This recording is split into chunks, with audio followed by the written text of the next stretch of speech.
I've always loved working the night shift. Well, until something happened that made me change my mind. I found that during the night, people would be more generous and would tip me more. I used to work as a bellboy for a well-known hotel in the city. Many famous people would check in there. I don't want to say any names, but think about rock stars, rappers, and show hosts. Of course, besides those, other wealthy and more private people would stay at the hotel. Businessmen, people who dabbled in illegal businesses. The job was very interesting, and the pay, well, I made from tips triple my salary. Yeah, it was good. So you may wonder, why would I quit working the night shift? Let me fill you in. It was right before Christmas, and business, well, it was kind of slow. Everyone was with their families, I guess, and the hotel was not even close to full capacity. The staff was mostly laying around in the lobby, scrolling on their phones, passing the time. I decided to go up to the roof and take a look at the city. It was my secret place where I'd relax and have some time to myself. I exhaled as the cold winter wind was blowing from all directions. Peaceful here, isn't it? I heard a voice. I was startled. No one but me would come up here. I turned around, but in the dead of the night I didn't see anyone. Hello? I said while scoping my surroundings. Suddenly, a figure came out from the darkness. It was a beautiful lady, dressed in all red. Excuse me, how did you get here? I asked. She smiled and took out a cigarette. The woman asked me if I had a lighter, and as fate had it, I did, even though I didn't smoke. I sometimes kept one close by for emergencies. I asked her again, how did she get on the roof? After exhaling the smoke, she said simply that, I know the owner. That made sense in my head. Even though I didn't know him or anything about him, I bought the story. We started talking, and hours flew by. The woman was fascinating, to say the least. I was puzzled how she could withstand the chilly air in just a skimpy dress that blew in the wind. There was something that caught my eye. A multitude of marks all around her neck. They looked like bruises. But they could also have been birthmarks. I wasn't sure, and I didn't find it polite to ask her about them. To get my mind off of those strange marks, I inquired whether if she's checked in at the hotel, and she said she was staying in one of our penthouses. I smiled, adding that someday I wish I'll afford that kind of luxury. Eventually, we got off the roof. I walked Matilda, as that was her name, to her penthouse. After she entered the room, I went downstairs in the lobby. Later that night, I heard a commotion upstairs. The sound came from the third floor, but it was so loud that I could hear it from the lobby. As I got off the elevator, I could hear exactly where the noise came from. It came from penthouse number 3, the room where Matilda was staying in. I knocked on the door twice, but didn't get a response. The sound of things falling on the floor made me grab my own set of keys. As I was just about to unlock the door, it opened. Well, hi, dear. Is there something wrong? I heard a commotion. I knocked on the door, but no one answered, so I wanted to make sure that you're all right. That's so sweet, Matilda told me as she touched my cheek with her hand. I didn't notice it before, but you look exactly like my husband. When he was younger, of course. But I'm sure that's the only similarity between you and him. You see, I would often get punished for the simplest things. I stood there in silence, but she continued. A monster is what I'd call him. A vicious beast. Do you know why I love this penthouse? She asked me. I shook my head. Because this is the place where I can escape from him. This is my safe place. I didn't get a chance to respond.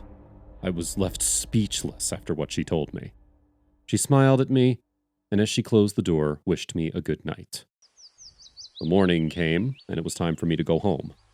I got my stuff, but before I left the hotel, I felt a hand on my shoulder. I turned around, and it was Matilda. She told me that it was her last day at the hotel, but she sure will meet each other again. On that note, I smiled and said that it was a pleasure meeting her before, and went home. As I entered my apartment, my knees buckled. I started feeling really sleepy, but I couldn't fall asleep right there on the floor. I changed my clothes, took a shower, and went to bed. I didn't sleep much, though. I was restless. I drew the shades in the entire house, and everything was dark. I kept hearing people moving around my house. I opened my eyes every 2 minutes. As I looked around the room, I could see shadows moving. It was cold, even though the heat was turned up high. "What the hell is happening?" I said, and as I spoke, steam came out of my mouth. I put my hand on the metallic, old-fashioned clock I had on my nightstand, and it was freezing cold. The shadows were dancing all around me, and it felt like they were getting closer and closer. I was trapped in my bed, too afraid to get out. They started spinning faster and faster. I closed my eyes because following their movements made me dizzy. And as I did, I had a vision. A woman was being buried in the ground, somewhere in the woods. A man all dressed in black was throwing dirt over what it seemed to be a corpse. Her face looked oddly familiar, but I couldn't quite figure out if I knew her. The only thing that stood out in that entire dark scene that popped up in my head was a gold bracelet on the man's wrist. It glistened in the moonlight. "Ah!" I screamed all of a sudden at the top of my lungs. I don't know why, but I just did. The entire scene was too disturbing. I started breathing heavily and opened my eyes. The shadows were gone. I turned on the light. I couldn't sleep anymore. All of a sudden, my phone rang. It was my manager. He said that I needed to come right away. The owners will be visiting in about an hour, and he needed all the staff members there. I got dressed, still woozy from the lack of sleep, had a cup of coffee, and off I went. As I got out of the building, the blinding sun rays made it difficult to see before my eyes adjusted. In no more than 20 minutes, I was at the hotel wearing the uniform. We were all in line in the lobby as if we were waiting for the president. A man walked through the massive door. He was pretty tall, was wearing a black suit, black shirt, sunglasses on, and a black hat. He came over and greeted all of us. A little bit rude not to take off his sunglasses, I told my manager. "His wife just died. Be a little bit more respectful," he told me. I didn't know that, or else I wouldn't have said anything. "It was a pleasure meeting you all. I love to commemorate my late wife by changing things up around here," he told us. He was referring to one penthouse that would be completely transformed. The owner said that his wife loved nothing more than the bedroom they had at home. She decorated it herself, and it was the room where she felt most relaxed. He wanted to make one of the penthouses an exact replica of their bedroom, and he'd call it the Matilda penthouse. When I heard the name, I instantly thought about the lady I met the other night. "Oh, and the penthouse I want you to modify is number 3. As I heard those words, I remembered that it was where she was staying before she checked out as I left the hotel. It couldn't be, I said to myself, the coincidence being mind-blowing. As the owner walked away, his wallet fell out of his pocket. I grabbed it from the floor, and since it was open, I could see a picture. A picture of the lady I met on the roof of the hotel. I stared at it for some time. "My wife was beautiful, wasn't she?"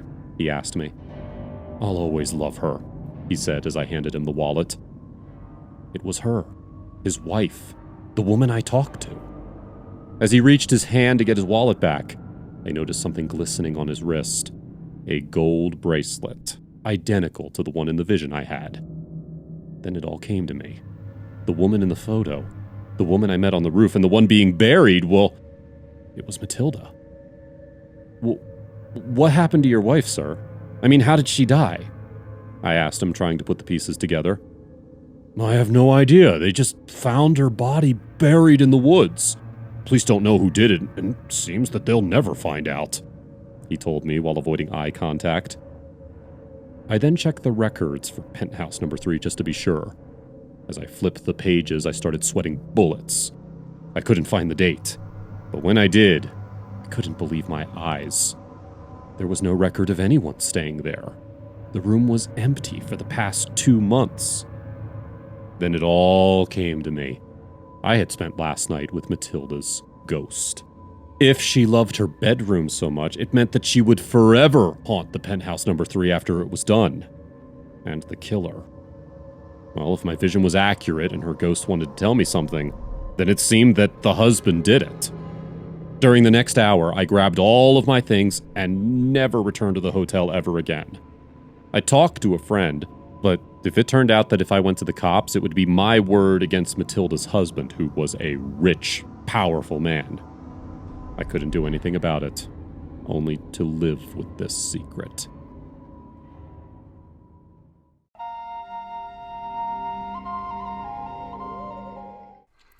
I've had many jobs throughout my life, and a lot of things happened during those experiences, but I'm not going to get into those right now. I just want to tell you guys about the time I worked as a security guard at a brand new mall. I just moved to a new city. I didn't know anyone and didn't really have any leads when it came to a job. The day I rented my apartment, I went out to buy some stuff for the house. Milk, soda, and some veggies. As I was standing in line at the grocery store, I heard two people talking about this new mall that just opened up at the edge of town. I took my stuff to the house, got into my car, and started driving over there. I wasn't even thinking about a job at that moment. My phone was about to die and my only charging cable was busted. Finally, I arrived and expected to see a sea of people since the mall was new, but it only had a few people there. I went in to look for a store to buy a new charging cable, and I stopped at the information desk.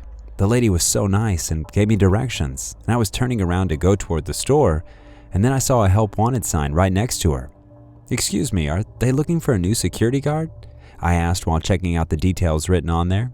"Oh yes, dear. Are you interested?" "Yes, I just moved to town and I really need a job." She smiled at me and picked up the phone. In no time, another security guard came to greet me. He was tall, thin, but had a warm smile on his face. We chatted for a bit, went to his office, and before my trip to the mall was over, I was hired. The only bad thing was that I had to work the night shift, but I guess it was better than nothing. The next day I woke up pretty late, knowing that I'll be up all night. I made something to eat, the usual. I don't want to bore you with these pointless details. The sun went down at 10 p.m. and I was in front of the mall, excited for my new job. I knew I wouldn't have anything to do, so that's why I brought my iPad with me, so I could be entertained, and I went in and the security guard that hired me was in the locker room. "Listen, it's going to get pretty boring here, so you won't have to worry about doing much, but just be sure to stay awake. I know I have this problem, and that's why I switched to the day shift." He told me, then he showed me around, showed me the monitors that I could use to see what images the cameras were picking up, and he went off. I was all alone in that massive building. The hours went by crazy slow. I watched so many YouTube videos that I got bored of them and decided to walk through the mall. It was something creepy about it. I didn't know why, but I had a feeling that something was watching me. All the lights were on, and even though I had perfect visibility, I couldn't see anyone. "Hello?" I said, as the echo of the place made the word repeat. I felt like a kid. I remembered that I used to do that with my parents every single time I had the chance, but this time, something different happened. It wasn't just the echo. I could hear a slight, "Hey," coming from somewhere around me. At that moment, I froze. I didn't know if I'd just imagined it or if there was someone else in there with me. I picked up my phone, and even though it was almost midnight, I texted the other security guard. "Hey man, is there someone else here?" I impatiently waited for his response while looking left and right, feeling anxious. Finally, he responded saying that it's just me and it must be the echo. I wasn't convinced, but I decided to take his word for it. I said hello a couple more times, but that slight "hey" couldn't be heard. This reinforced my trust in what he had said, and I returned to the office. I sat down and noticed that my coffee mug was on the right side of the desk. I'm left-handed, and I would always place it on the left side. I must be losing my mind, I said while not knowing what was going on. I moved it to the correct side and then started another YouTube video. I was watching a popular creator, and he was doing a series where he reacted to viral funny videos. After that second video where someone fell off a skateboard and landed on a Christmas tree, I heard "ha ha ha" coming from right outside the office. I immediately got up from my chair, waited a bit, and then went out to see what was going on. As I took my first step outside the door, something grabbed me by my leg and I fell flat to my face. "You're new here," I heard a voice coming from behind me. I turned face up and saw a man dressed in all white. He had a knife, so I tried to crawl away from him. "Don't worry, I'll just mark you so that the other one will know I got you first," he whispered menacingly while twirling the knife in the air. What are you talking about? I'm going to call the police right now." I got up and tried to intimidate him, but he just laughed. He was quite skinny with red dry hair and a lot of small scars on his face and arm. "Call them. They're my best friends," he said while smiling. I didn't know what that meant, but as I tried to go around him and get to my phone, he swung the knife, cutting my jacket and slightly piercing the skin on my arm. "Are you insane?" My voice trembled. At that moment, he got angry. His entire tone of voice changed. "Don't call me insane," he yelled while charging at me with the knife. I managed to put my hands in front of me and grab the handle, but he was pushing so hard that it was hard for me to withstand his attempt at stabbing me. The knife was getting close and closer to my chest. I was trying my hardest to push him back, but it was like he has superhuman strength. All of a sudden, he dropped the knife before falling on his back. Behind him, there was another security guard. "I tried to call you, so I knew that something was wrong," he said while holding a taser. "I thought you were just imagining a voice when you texted me, but the more I thought about it, the more I remembered how much this nut job broke into one of the stores I worked in a couple of years ago. See this scar I have? He's responsible for it." It seems that this guy was in and out of a mental institution and even murdered a couple of people up until now. The police were called and they took him away, but he didn't stay locked up long. About a week after that, he was caught yet again trying to break into a house. The police car was patrolling the area when they saw him. I continued to work for the mall for a couple of more weeks, but after that, I found a new job. And since then, I never worked the night shift again.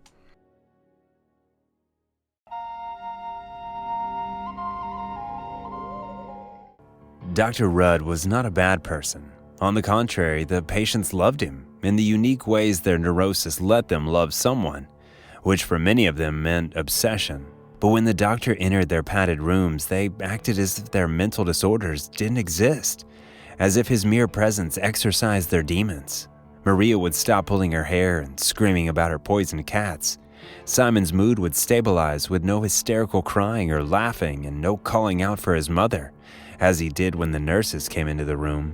And Greg was still something else. I don't even think Dr. Rudd would get him out of his bindings. At the time, I believed that the patients continued to love him even after they were released from the hospital, which happened once a month, sometimes evoking his face and voice to control their impulses in a possible relapse. Dr. Rudd was aware of the strange adoration. The smile on his face when some nurse or other doctor mentioned about the strange effect he had on the patients indicated that he was aware of it and appreciated it.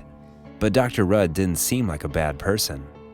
He worked more than anyone else at the hospice, something unusual because the hospital that regulated the institution and paid our wages didn't care about overtime. He would arrive shortly before me, around 10 o'clock at night, and only leave after 3 in the afternoon of the next day during Amanda's shift. "He never sleeps, it seems," Amanda whispered to me one day at the shift change. "Orlando says he lives here in a separate room." "I've never seen him take a nap during the night too," I said, "but I've woken up several times with him walking through the lobby. Unlike him, I've tried to take a nap everywhere possible, which usually happened after I heard his footsteps entering some patient's room and then the door closing. But more than once I was surprised by him already in the lobby, looking at me with his smile and saying, 'Hello, Miss Fontaine.' He pronounced my name with a bold French, which made him more attractive. I felt extremely embarrassed. Then he would go through the lobby again as if nothing happened to enter another room where the patient was more agitated. The only time I saw his strange smile disappear was when I was surprised at the reception by the mother of a patient who had been released more than 6 months ago. The lady told me that she had found out that her son was admitted at the hospital, that they had not seen each other for years, and that she wanted to see him and apologize for anything that had happened between the two of them. The patient's chart showed him as a nobody, with no family or friends. The emergency contact field was empty. I called the doctor and explained to him privately about the situation. His face became serious, and it seemed that he was breathing faster.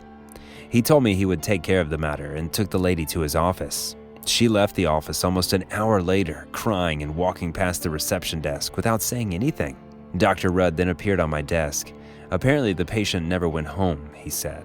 "I will report this to the police. I don't want to have to say this is confidential, Miss Fontaine." There it was, perfect French again, and his firm way of speaking. I nodded. That night I wasn't able to sleep, and I kept listening to his footsteps coming and going in the hallway until 3 in the morning. He really didn't seem to sleep. At a certain time, when the lamentations of the patients had ceased, I heard the phone ring in his office, but he didn't show up. Then it stopped, and it was my desk phone's turn to ring. From the crying voice on the other end, I soon deduced it was the mother of the missing patient. She sounded desperate and urged to speak to the doctor. I told her to wait on the line and that I would go look for him. As I went out into the white corridors, peeking through the glass windows and looking for him inside the rooms, I found him in Maria's room, dimly lit by the hallway light, sitting on the bed next to her. Something made me knock on the door right away to call him. It could be for any reason. Maybe it was because I didn't want to interrupt his session with Maria for fear of triggering a hysterical reaction in the poor woman, as happened quite frequently. Maybe it was because I hoped he would turn his face and he would see me there and leave the room to ask what the problem was. But it was probably the strangeness that filled the room, the strangeness with which he sat beside Maria and put his hand over her face, covering her eyes with his fingers, and the eerie reflection of the light on the glass of the room that looked like a silver glimmer leaking from the poor woman's eyes. It was this same strangeness that made me leave and walk silently back down the hall and wait at my desk until he returned. "Hello, Miss Fontaine," he said to me minutes later as he entered the lobby. I returned the smile, but I felt strange, as if I had seen something that I shouldn't. I transferred the call to his office and sat quietly in the dark for the rest of the night. Maria was released the next day, or so I heard from Amanda. I wanted to ask her if she or anyone really saw Maria walking out the doors, but I couldn't. The unspoken question gnaws at me these days, but I strongly believe that I shouldn't have asked anyway. I had the feeling of knowing the answer and also of knowing that no one would ever see Maria again.